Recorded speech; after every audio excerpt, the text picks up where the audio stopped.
నిన్న మన తెలంగాణలో మన తొలి వెలుగు రఘు అన్న ఒక మంచి కార్యక్రమం చేసిండు.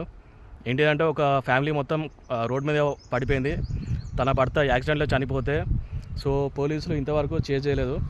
సో వాళ్ళ ఫ్యామిలీని చిన్న ముగ్గురు పిల్లలు ఉన్నారు, వాళ్ళ ఫ్యామిలీని స్టూడియోకి పిలిపించుకొని ఒక ఫండ్ రైజింగ్ ప్రోగ్రామ్ అనేది కండక్ట్ చేస్తే చాలామంది హెల్ప్ చేసిండు.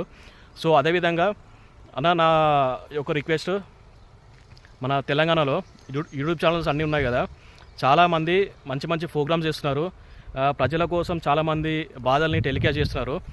మీరు 100కి 100% బెటర్. ఎందుకంటే ఈ డిజిటల్ మీడియా ఉంది కదా, పెద్ద పెద్ద కోట్లు సంపాదించుకొని పెద్ద పెద్ద స్టూడియోస్ పెట్టుకొని చాలా నెట్వర్క్ ఉంది వాళ్ళకి, పెద్ద పెద్ద మాఫియా అది. వాళ్ళు మన ప్రజల ప్రాబ్లమ్స్ ఏం పట్టించుకోరు. వాళ్ళకి ఏంటంటే రేటింగ్స్ కోసం ఆ హీరోయిన్ ఈ హీరోతోని ఈ హీరోయిన్తోని ఇట్లా ఎఫ్ఐఆర్స్ ఉన్నదని గంటలు స్టూడియోలో పెట్టి చర్చ డిబేట్ అని టైం మొత్తం వేస్ట్ చేస్తారు. సో అదేవిధంగా ఈ మధ్యలో కాలంలో నిర్మల్ ఒక ఫార్మర్, ఒక రైతు మేజ్ అంటే మొక్కజొన్న పంట మొత్తం 12 ఎకరాలు ఉంటే మొత్తం స్మాష్ అయిపోయింది, అగ్నికి మొత్తం దారుణంగా మొత్తం కాలిపోయింది.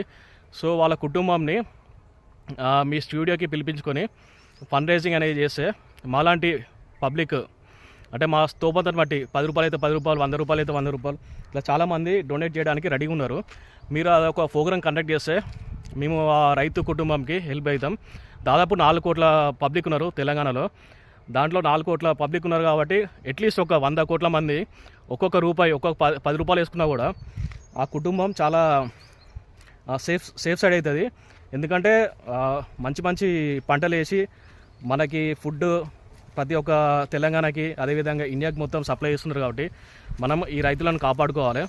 సో అదేవిధంగా ఇట్లా చాలామంది చిన్న ప్రాబ్లమ్స్తోనే చాలామంది సఫర్ అవుతున్నారు.